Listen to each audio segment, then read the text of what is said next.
Lineman patay matapos makuryente sa Calatrava, Negros Occidental. Police beat sa pagbabalik ng Mata ng Agila weekend.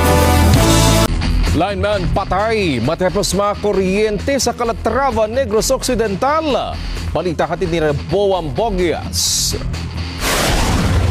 Patay ang isang lineman ng Northern Negros Electric Cooperative o NONECO matapos makuryente habang nagsagawa sa kanyang trabaho sa Barangay Loo, Calatrava, Negros Occidental. Kinilala ang biktima na si Joby Bolfa A. Toso, 39 na taon gulang, residente ng Barangay Bantayanon sa nabanggit na bayan. Sa inisyal na investigasyon ng Calatrava PNP, kasalukuyang isinagawa ang clearing operation sa mga linya ng kuryente, ngunit aksidente na hawakan ng nasabing lineman ang secondary line ng electrical wire na naging sanhi ng pagkakakuryente nito. Agad isinugod sa paggamutan ng nasabing biktima, ngunit binawian din ng buhay makalipas ang ilang sandali. Mula sa Calatrava, Negros Occidental, Roboam Bogias para sa Mata ng Agila, matatag, matapang, matapat.